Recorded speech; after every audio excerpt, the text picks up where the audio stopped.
Isang magandang umaga, Metro and Mega Manila pa rin. We are number 106.7 Energy FM. Panggawag mong sabihin na radyo, sabihin mo, energy. Sa magandang umaga pa rin po sa lahat ng ating mga pangga na patuloy pa rin po nakatutok sa aming himpilan. Maraming salamat po, hindi ba? At syempre sa lahat ng ating mga drivers, ang mga nagagawa po ang mga drivers. Hi, Papi! Bakit parang may paglalandi, hindi ba? Na nakakaloka. Diba? Isang magandang umaga pa rin po sa inyong lahat. At syempre, diba, binabati natin ang lahat ng ating mga drivers na napapakamot na lamang ng hindi ng kung ano man ang kinakamot. Diba? Kung hindi ng kanilang mga ulo dahil sa sinasabing bakit ang taas ng gas pero traffic pa rin sa EDSA? Wala naman tayong magagawa doon, hindi ba? Hello nga pala, of course, sa aking, sa aking friend na si Kuya Ruben Laurente. Ayan, Kuya Ruben, mag-iingat ka dyan sa barko, o, diba? Hello sa'yo. Siyempre, batiin natin ang ating mga friends sa ibayong dagat, diba? Katulad na lang ni Jerwin De Leon, diba? Nasa Singapore, o, diba? Hello sa'yo lahat dyan. Si Daryl Fukunaga. If I'm not mistaken, tama ba, Daryl? Nasa Canada ka? Oo, yan. Si John Daryl.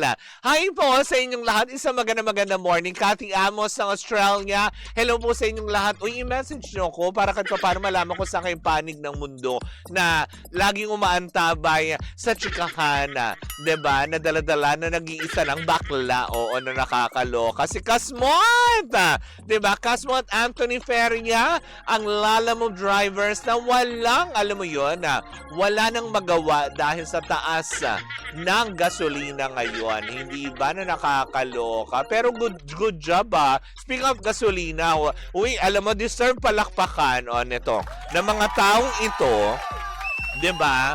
Ang mag-ama na sina Anthony Pangilinan and Donnie Pangilinan, diba? Parang dyan sa may South Forbes kasi meron silang pagmamay-ari ng isang gasoline station na parang, ayan, wala daw siya sa Canada. Nasa California pala. Bakit iniiba ko? Si John Daryl pala yun ang nasa Canada. Nasa California daw siya. Oo, diba? Daryl Fukunaga. Diba? Good morning sa'yo. Yun nga, diba? Palakpakan natin this magtatay. Wow, ang sosyal. Ang lakas maka-arte, diba? Ang lakas maka-Bea Bores. Gano. This magtatay, like Anthony Pangilinan and Donnie Pangilinan, diba? May pagmamay-ari sila ng isang gasoline station at para bang nag-slash sila ng 3 pesos, diba? Sa produktong petrolyo dun sa kanilang pagmamay-ari o in fairness. Sana lahat ganun, diba? Sana lahat din ng politiko sinasabi nilang, pwede bang slashin nyo ng 20% ang mga sahod namin para lang ibigay ayuda sa mga drivers? Di natutuwa pa sana ang mga tao sa inyo. Diba? Tama, diba? Di sana natutuwa din yung mga drivers ngayon, lalong-lalo na yung mga tsuper, yung mga taxi drivers, yung mga riders. Diba? Na kadalasan, kinakancel ang booking pag na-book na ang layo-layo ng lugar, diba? Maawa kayo sa kanila kasi naghahanap buhay dito mga to. Diba? Sabi niya mismo, nakakaabot pa po ng 84 pesos per liter kahapon. Kaya naka full tank ako. Tapos pagbalik ko after 30 minutes, 93 pesos na. O buti na lang, diba? Pero hindi naman dyan natatapos ang buhay, diba? Magtaasan man ang bilihin, Pinoy tayo, gagawa tayo ng paraan. Kung talagang hindi na mapigilan ang pagtaas ng gasolina, o diba? Ibaba nyo na lang ang inyong salwal. Charot, hindi. Uy, hindi magbababa ng salwal. Nakakaloka, di ba? Buti na lang presyo ng lalaki, maintain, gano. Presyo ng lalaki, kumbaga consistent, ganon. Hindi nagtataas. Depende na lang yan sa sukat. Sa sukat! Depende sa kilo. Anong kilo? kilo ng, alam mo yun, laman. Kasi di ba pag kilo ng laman. Depende kasi di ba pag sa giniling minsan sabi mo, ay 1/4 lang kasi mahal ngayon ng baboy, di ba? 1/4 lang po, pang gisa-gisa lang, di ba? O, di ba? Nakakaloka. Pero yun nga, at least masaya pa din ako na kahit papaano nagkakaroon man ng inflation sa gasolina, sa ilang mga bilihin. Buti na lang, alam mo, number one consistent na lamang ngayon, lalaki. Gano'n. Ever since naka-fix. Diba? Na nakakaloka. O bakit na naman, Chokoy Ganjong ko? Anong problema? O diba? Nakakaloka. Iba ba? Ay, wag lang abot ng 100 pesos per liter kung hindi, finish na. Hindi naman, may solusyon dyan, hindi ba? Maglakad, di ba? For sure, magiging mabenta na naman ang bisikleta. O, di ba? Magbisikleta na lang tayong lahat.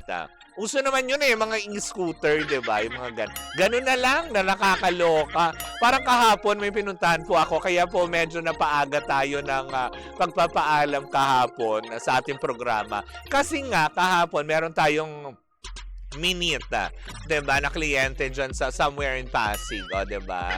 Yes, kumbaga parang nakamotor na ako, sabi ko, kuya, bilisan natin. Alam mo yun, talaga nagyayaw-yaw siya habang nasa EDSA kami, sabi niya, akala ko ba mataas ang gasolina? Pero tingnan niyo ito, ang dami-daming traffic. Sabi ko, kuya, malilate na ako sa appointment. Huwag mo nang problemahin yung traffic, tsaka yung yung yaw-yaw siya ng yaw-yaw. Sabi ko, kuya, umandar ka na lang, 'di ba?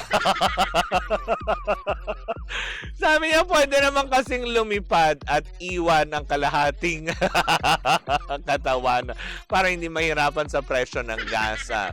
Pero hindi, 'di ba? Kung alam mo 'yon, may mga friends naman kayo, kaya medyo may mga tropa kayo na isang area lang kayo napupuntahin, 'di ba? Na para bang, 'di ba? Isang sasakyan na lang kayo, tapos mag-chipin-chipin na lang kayo sa gas para tipid. Hindi yung isa-isa pa, di ba? Kapitana, ikaw na lang pala ang nag-iisang bakla. Medyo hindi ko alam kung Jeff Tad Oliveros, kung matutuwa ako dyan sa mensahe mo Alam mo, sabi niya, ikaw na lang pala naiiwang bakla dyan sa energy. Ay! Nakakaloka. Mga bayo na lang tayo. Fairness, pwede, 'di ba? Malay mo, 'di ba? Ipalaganap na lang kasi sa Maynila pa lang naman, sa Binondo area lang naman, 'di ba? May kalesa. Pwede naman siguro na sa iba't ibang mga syudad magkaroon na ng kalesa, o 'di ba? At least damo lang ang kailangan ng kabayo, 'di ba? Na nakakalok. Mas maganda nga kung mag-carpool. Yan. Good morning po kay Jane Muska Vlog. Ayan, hello sa iyo. Sabi niya, watching from Gatbo, Ocampo, Camarines Sur. Uy, hello po sa inyong lahat dyan. Kamusta? Pero eto na, bago tayo kung saan man mapunta, 'di ba? Eto na, 'di ba? Ay, talaga ba? 100 plus na daw ang diesel sa kanila, sabi ni Jose Macasiray. Ay, ganun naman talaga, 'di ba? Pero kung wala naman din pupuntahang importante, manahimik sa bahay, 'di ba? Yon. Pero eto na, tumungo na tayo sa ating second Baklatast! Ako, nakakaloka, 'di ba? Ay, parang ilang araw pa lamang ay talaga nga naman namangha at humanga, 'di ba? Namangha at the same time humanga kay Ronnie Alonte ang mga netizen matapos niya kasing i-post sa kanyang social media ang kanilang angel, ang munting anghel ni Loisa Andalio, hindi ba? Na kung saan nga naman masayang-masaya siya na ipinagsigawan sa buong mundo na eto na ang aming supling. Although hindi niya pinakita publicly kasi nga naman yung mukha ng kanilang baby, 'di ba? Syempre para naman din makaiwas din sa kung ano-ano na namang sasabihin ng mga netizen on social media. Ay proud siyang sabihin at bibihira sa mga lalaking ganito, 'di ba, na maging proud. Kasi kung matatandaan natin, 'di ba, last November yata, if I'm not mistaken, parang ang balita ko, 'di ba, yung kanilang naging pagpapakasala ay hindi na nila ito isinapubliko. Kumbaga, it's an intimate wedding na walang nakaalam. May mga lately na lang siguro, 'di ba? Tapos this year na parang February yata, 'di ba, nagkaroon ng baby shower. Tama ba? February. 'Di ba? Correct me if I'm wrong, Parang February yata nung nag-baby shower, nag-vlog nga sila. Na kinukwento nga nila at share na sa publiko ang kanilang magiging supling ay it's a baby girl, 'di ba? Na explain din ni Ronnie Alonte na kaya una daw talaga dapat it's Ronnie kasi parang they're expecting a baby boy. Kaya lang nung naging girl, 'di ba, ginawa niyang Rooney, 'di ba? Kaya ang cute ng pangalan. Kaya very happy din naman siya. Bibihira naman nowadays talaga ngayon, 'di ba? Lalo sa showbiz, yung pag-amin, 'di ba? Maraming mga artista dyan, wag na natin silang, alam mo yon, isa-isahin pa. Pero yung iba kasi, just because meron silang kontrata to a certain brand na kailangan proteksyonan ng kanilang imahe, na kailangan matining idol, keme, tinatago. Pero eto si Ronnie Alonte, all out. Yan ang mga nakakabilib sa mga lalaki. Yan talaga yung masasabi mo, lalaki. Kasi nga naman, 'di ba? Kumbaga, proud siya. 'Di ba, na anak ko to, 'di ba, may asawa ako na pinagsisigawan, 'di ba, ng mga ganon. Hindi kagaya ni Alvin Aragon, 'di ba, nung una parang 'di ba, nakakaloka nung sinabi sa kanya ng kanyang asawa na si IC, nasa vlog nila yun na parang 'di ba, nung sinabing buntis, tapos pinagdudahan mo yung sarili mong asawa na nakakaloka dahil nasa showbiz lang at hindi mo kasama araw-araw. Kaya nga 'di ba, nung sinabi nun ni IC, nung lumabas kamukha niya, doon siya natauhan. 'Di ba? Na parang, ha, talaga ba? Na nakakaloka, ginawa-gawa mo yung mga ganun, tapos ultimo sarili mong asawa, pagdududahan mo, na nakakaloka. Yan, hindi nga talaga. Tama nga naman pala yung branding. Amats. Ang tindi ng amats. Sabi niya, oo, tama yun. Hindi nila masyadong isinapubliko ang relasyon nila kasi maraming chismosa dyan. Lalo na ang buwak. Hindi na nanahimik naman na sila. Diba? Buti nga tinigilan na nila si Andrea Brillantes, diba? Kasi nga, diba, nung una, diba, na parang gusto kong sabihin, ano ba, natapos na kayo ng issue nyo kay Bea? Ito na naman si Andrea na naman. Panibagong alaga din ito ni Miss Shirley Kwan. Ayun yung talagang tigilan. Nakakaloka yun. Pero yun nga, 'di ba? Bibihira at nakakabilib sa isang lalaki yung maging proud ka, 'di ba, na isa kang tatay. 'Di ba yung mga ganon? Hindi ka naman nilalakat, 'di ba?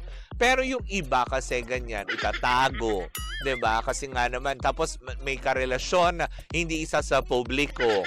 Tapos pag na-chismis na ganito, 'di ba, i-deny. Ano naman ngayon, kung malaman ng publiko kung ikaw ay may asawa na, may anak na, hindi ba dapat kung talagang mamahalin ka ng publiko, yayakapin nila kung ano ang iyong nakaraan. Kasi hodang ikaw ay nagkaroon ng anak sa iyong pagkabinata, sa pagkadalaga, 'di ba? Ganun naman talaga dapat. Being a fan, dapat tatanggapin natin at aakapin natin yung mga flosses. Hindi dahil sa sila ay artista, ay dapat ganito lang sila, dapat ganito. Hindi. Tao rin yung mga yan.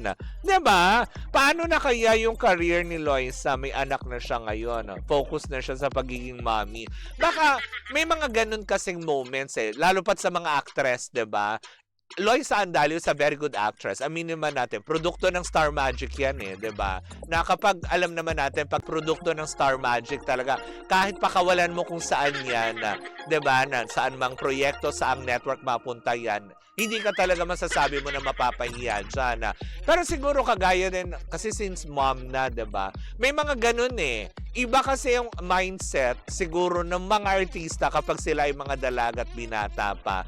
Maiiba rin ang mindset nyo kapag kayo ay nagkaroon ng supling. Like Angelica Panganiban, 'di ba? Nag-take a leave siya muna dahil nga syempre nag-focus muna siya sa kanyang anak, and there's nothing wrong with that, 'di ba? Nabigyan mo muna ng oras, 'di ba, ang iyong anak kasi nga naman ang tagal niyong pinalalangin to na mag-asawa, na magkaroon kayo ng supling, 'di ba? So, posibleng magbalik pa rin naman siyang showbiz at the same time, 'di ba, na hindi naman siguro makakaabala 'yon para sa kanya dahil kailangan, 'di ba? Aminin naman natin na kailangan pa rin nila magtrabaho mag-asawa lalo pat ngayon, 'di ba? Meron na silang alam mo yun, munting anghel na kailangan buhayin. Technically, ganun yun 'di ba? Pag nag-anak ka, kailangan mong buhayin. Sabi niya, payag ka bang kung makakasama mo si... Ay, hindi! Wag kang ganyan. Hayaan nyo na muna sila doon. 'Di ba? Well, magiging masaya naman tayo 'di ba? Na kung ano man ang kakahinatnan. Pero yun lang, 'di ba? Nakaka-proud lang na makita, 'di ba? Na someone like Ronnie Alonte is very proud being the father. Tapos yung pagiging yung attachment niya dun sa anak niya, 'di ba? Na very hands-on siya, 'di ba? Na nakaka-proud yung ganun, ano?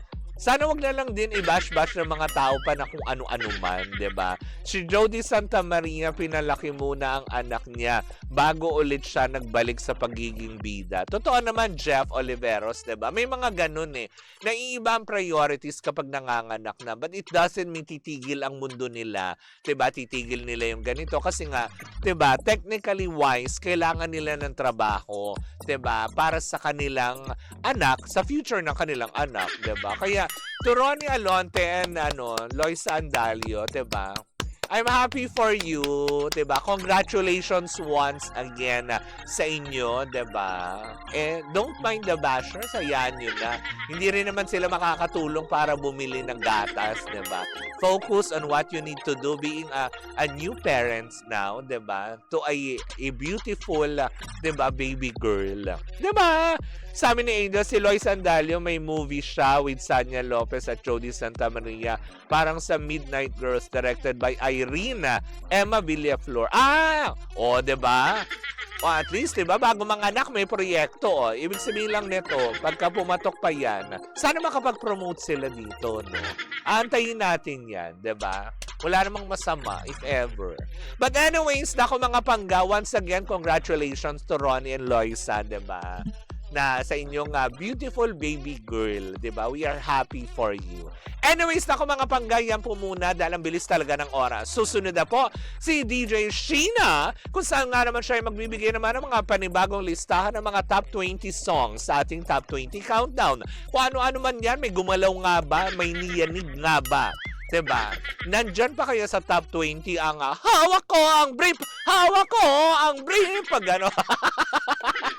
Well, malalaman natin yan maya-maya lang po muna ang konti. Muli po ako sa Kapitana Sisa para sa programa nga Baklita! Woo! At tuloy-tuloy pa rin po ang ating tugtugan. Dito po lamang yan sa number 106.7 Energy FM. Pangga, wag mong sabihin radyo, sabihin mo Energy. Bye!